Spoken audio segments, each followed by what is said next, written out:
Good morning. Well, I'm continuing to explore more of the Wye Valley that I'm less familiar with, and I'm making my way further and further upstream towards Hereford. Now today's walk begins here in Mordiford, and I will be exploring another section of the Wye Valley Walk again today.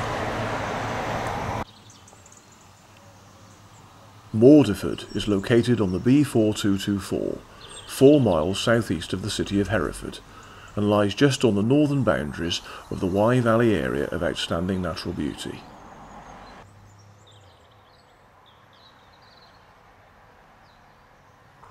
The village grew up around an ancient ford over the River Lug. The river is now crossed by the oldest surviving bridge in Herefordshire, dating in part to 1352 and completed in the 16th century.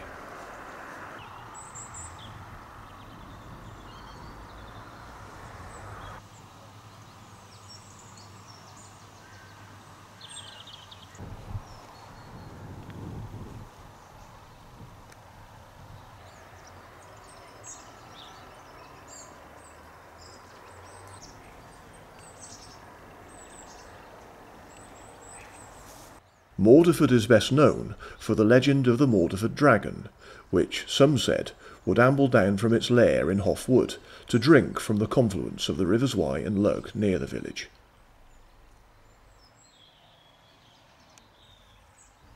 I made my way to the church, standing beside the old rectory. The Church of the Holy Rood suffered flooding in 1811, after which it was modified and then further restored in the late 19th century.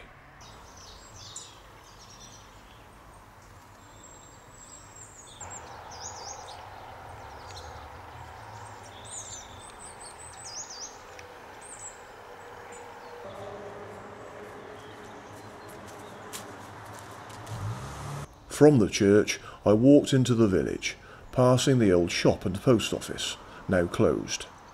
However, the post office continues to operate on Tuesday afternoons at the Moon Inn.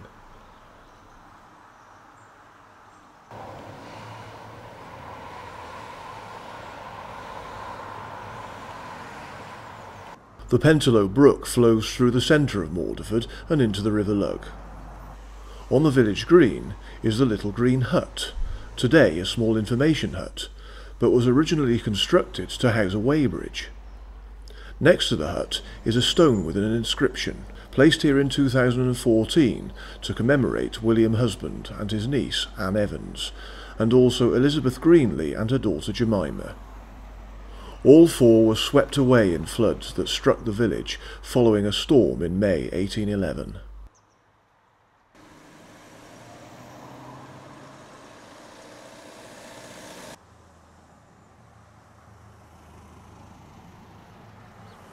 A half-timbered and much altered 2-bar roadside village pub, the Moon Inn started life as a farmhouse over 400 years ago. Popular with locals and with families tripping out from Hereford, it benefits from its proximity to the Mordiford Loop, a well-known local walk, as well as the rivers Wye and Lug. Traditional locally sourced pub food is served with a pie night on Wednesday, and there are quiz nights every other Tuesday. There is a children's play area in the garden, plus a camping and caravan site to the rear. I returned to Mordiford a few evenings later to enjoy a meal in the Moon, and I have to say I thoroughly enjoyed it. Okay, I'm going to follow a bit of the Wye Valley Walk again now.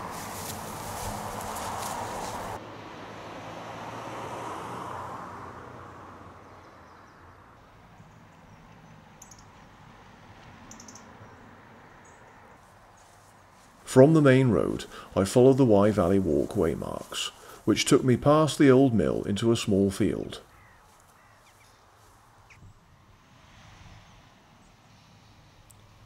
After another field, I walked along the edge of a large orchard.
Leaving through a gate, I went up a contained track to cottages. Keeping ahead, my route followed a lane, eventually leading to a junction by some converted barns at Hope Springs.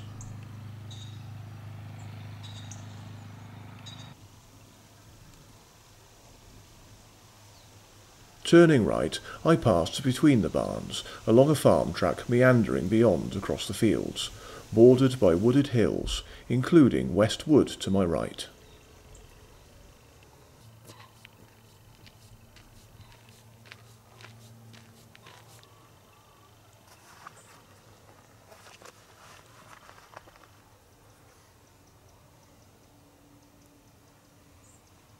It's getting really warm again, so I have to take the old fleece off again. Lovely. It's lovely doing another section of the Wye Valley Walk that I'm not familiar with.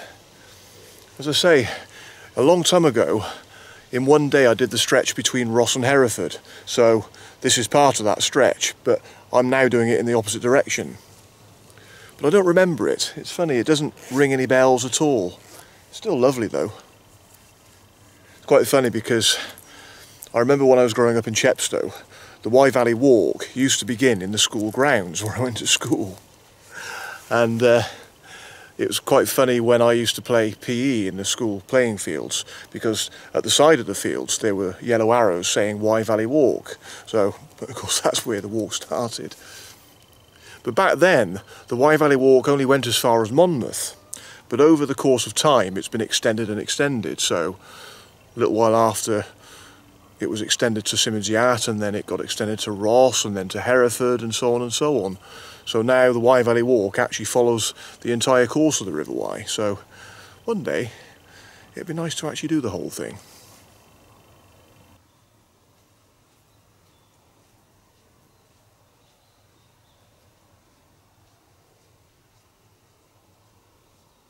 Entering a large field through a gate, I carried on ahead, soon joining a hedge on my left, and descended into a very pleasant valley.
The grass track led to the narrowing point of the field, where I dropped beyond to a junction of tracks.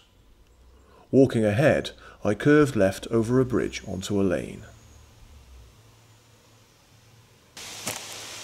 Okay, this lane marks the point where I leave the Wye Valley Walk again. The Wye Valley Walk continues southwards, but I'm going to be walking along this lane now, eastwards, probably for about half a mile or so, and then I should be taking a different route back to Mordiford.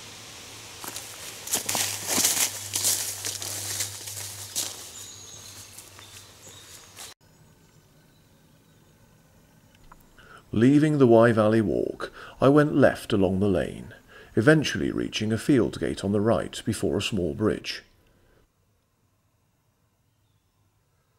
Here I decided to take a short detour for a look at an old apple press, which forms a memorial to Tom Spring, one-time All England bare knuckle champion.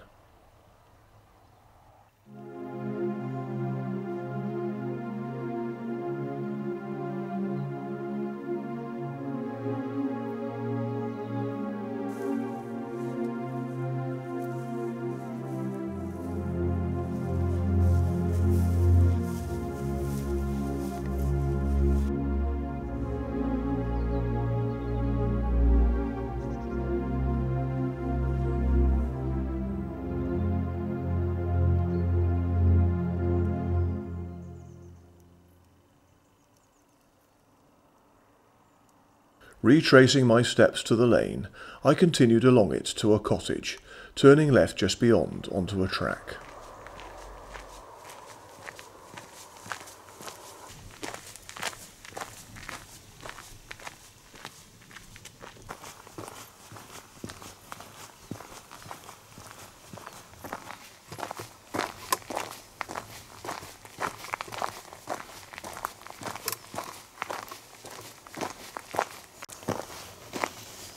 Well, I start to climb up now, and I'm about to enter Haugh Wood.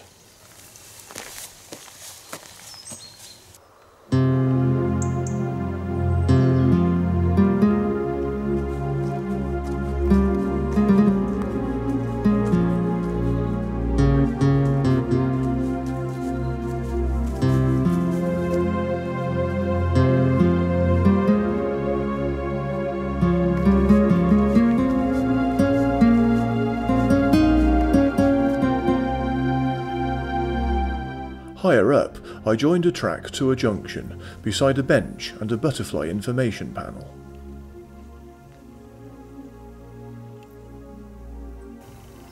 Lovely spot to admire the view. I think this is a pretty good spot to stop and have my lunch. I shall do just that.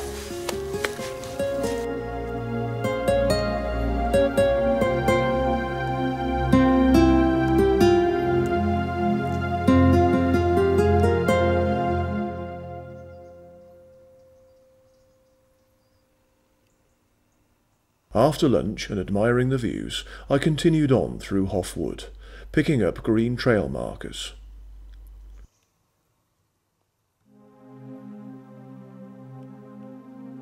At a T-junction, I went right, then to the left on reaching another T-junction.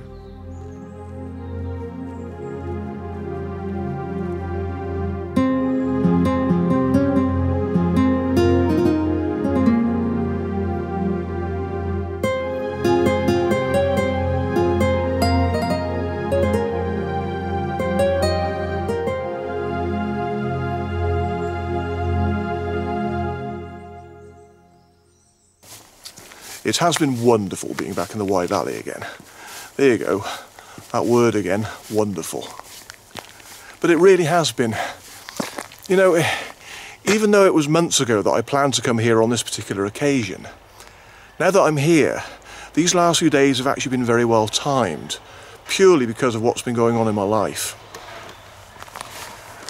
You see, in just over 3 weeks' time, I shall be moving home, and that was just very sudden for me. It was just out of the blue because my current landlord, a few weeks ago, just very suddenly, without any warning, said to me that he wanted my flat valued because he wanted to sell it.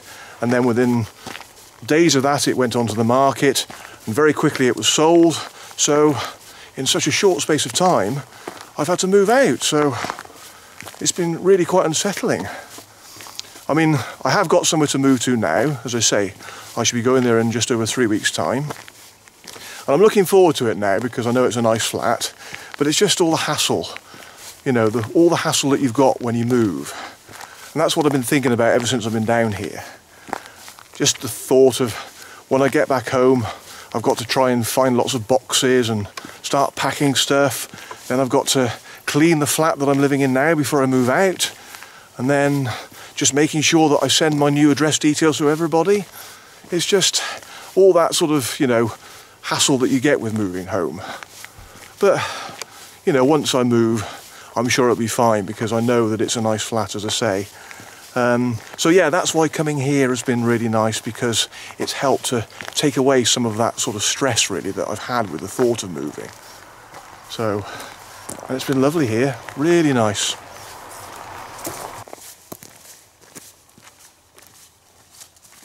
I crossed a lane into a car park opposite to enter the northern part of Haugh Wood.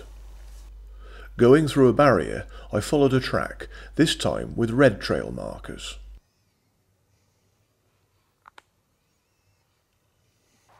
The name Haugh originates from the name of a Saxon owner, indicating that this is the site of an ancient wood. At nearly 850 acres, Haugh Wood is nationally important for butterflies and moths, with over 600 species recorded within it. One of the less common species is the pearl-bordered fritillary, which has made something of a comeback. This makes the wood one of the top 10 woods in the country and is designated as a special site of scientific interest due to the presence of these invertebrates.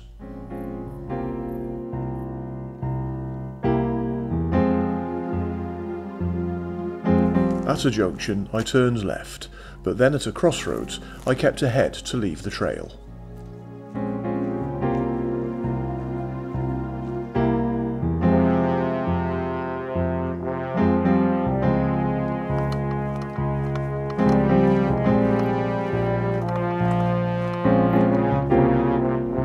The way descended the hill, later dropping through a hairpin and subsequently reaching a junction.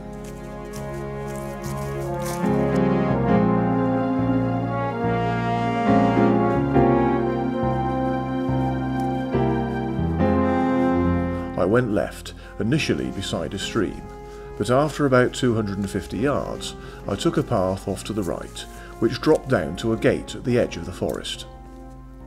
I walked on at the perimeter of a flower meadow, past the sadly decaying ruin of a small wattle and daub cottage.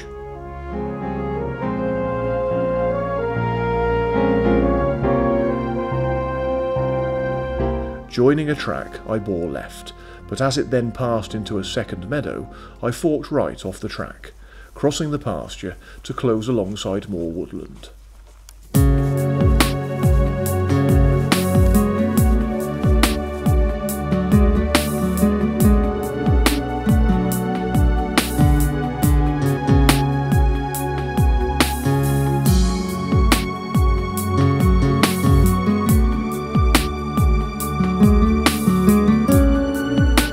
Eventually my path emerged onto a lane, where I walked right back into Mordiford.